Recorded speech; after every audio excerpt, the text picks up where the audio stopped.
में बेचने लगता है, मगर कोई भी उसे कढ़ाई या चम्मच नहीं खरीदता। वो मायूस हो जाता है और घर वापस लौटने लगता है।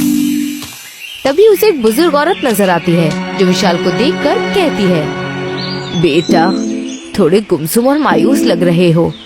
चिंता तुम्हारे माथे पर है। बताओ बेटा, क्या परेशानी है? मेरी सुख शांति चली गई है, अब मैं क्या करूं?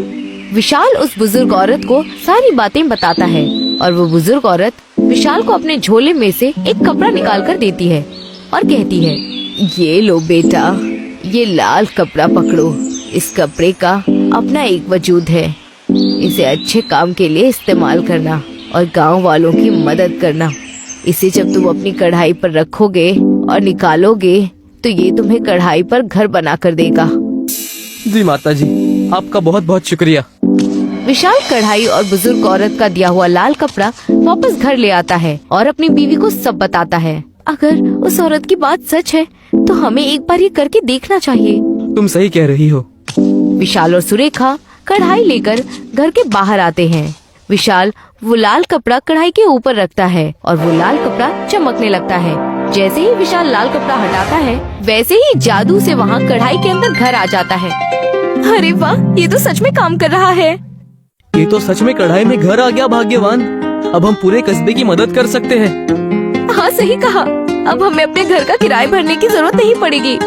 हम इस कढ़ाई के घर में रहेंगे। विशाल गांव वालों को बुलाता है और ये सारी बातें उन्हें बताता है। अगर ऐसा है तो हमारी भी मदद कर दो। हमारे भी घर कढ़ाई पर बनवा दो। बिल्कुल। अब हमें उन दो लालची जमींदारनी और प्रधान की बातें सुनने की कोई जरूरत नहीं है। विशाल गांव वालों के लिए भी अपनी कढ़ाई लाकर उन पर उस लाल कपड़े से घर बनाकर देने लगता है। धीरे धीरे सब कढ़ाई के घर में रहने लगते हैं। जमींदारनी दूसरी तरफ प्रधान के घर में आती है और उनसे कहती है, प्रधान जी, गांव की बैठक बुलाइए, क्योंकि उनमें से कोई भी मुझे घर पर रहने का किराया नहीं दे रहा है। नहीं मिलेगा किराया। क्यों नहीं देंगे किराया वो लोग? हमारे घर में रहकर हमें ही पैसे नहीं देंगे। किराया तब देंगे ना जब वो लोग घर में रहेंगे। सब लोग कढ़ाई के अंदर रह रहे हैं। क्या? ये कहाँ से आया? कढ़ाई में घर? ये ऐसे कैसे हो सकता है? सब उस विशाल के वजह से हुआ है। उसके पास एक लाल कपड़ा है जिसे कढ़ाई पर रखने पर वो कढ़ाई बड़ी हो जाती है और उसमें घर बन जाता है। फिर तो वो लाल कपड़ा हमारे पास होना चाहिए। क्या कहते हो प्रधान? हाँ, बिल्कुल। चलो, मैंने प्लान बना लिया है। वो कपड़ा पक्का ही उस विशाल के घर में होगा। जैसे ही रात होती है, जमींदारनी और प्रधान विशाल के घर के पास आते हैं।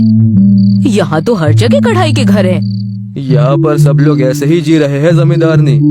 तुम्हें पता तो है ना कि विशाल का घर कहाँ है? हाँ जमींदारनी, यही जो सामने कढ़ाई का घर है उसमें ही है विशाल का घर। जमींदारनी और प्रधान विशाल के घर में घुस जाते हैं। घुसते ही वो देखते हैं कि विशाल और सुरेखा सो रहे हैं और दूसरी टेबल पर वो लाल कपड़ा पड़ा हुआ था।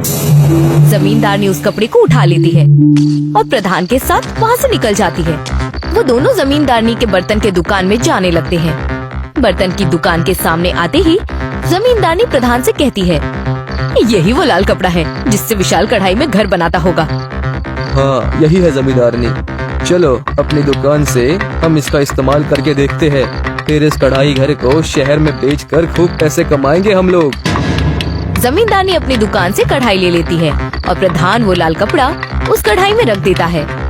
वो लाल कपड़ा चमकने लगता है और जैसे ही प्रधान वो लाल कपड़ा हटाता है, कढ़ाई पर एक जेल बन जाता है जिसमें प्रधान और जमींदारनी दोनों कैद हो जाते हैं। इस कढ़ाई पर तो घर बन जाना चाहिए था। ये जेल कैसे बन गई और हम इसमें क्या कर रहे हैं? लगता है हम बुरी तरह से फंस गए जमींदारनी। सुबह सारे गांव वाले जमींदारनी और प्रधान को कढ़ाई जेल में पाते हैं। विशाल भी वहीं आ जाता है और उनसे कहता है, और प्रधान जी और जमींदारनी, आप लोगों को लगा कि चोरी करके कढ़ाई घर बना लोगे। विशाल, हमें माफ कर दो। ठीक है, मगर पहले वादा करो कि सबके घर वापस कर दोगे। और प्रधान जी, आप आज से ही प्रधान पद से हट जाना। हाँ, मैं वादा करती हूँ कि मैं सबके घर वापस कर दूंगी। और मैं भी आज ही प्रधान पद से इस्तीफा दे दूंगा। लाओ वो कपड़ा वापस लाओ। विशाल कपड़ा उठाता है जैसे ही वो कपड़े को अपने हाथ में लेता है, वैसे ही कढ़ाई पहले जैसे हो जाती है और जमींदारनी और प्रधान जेल से बाहर आ जाते हैं और वो सबके घर उन्हें वापस दे देते हैं।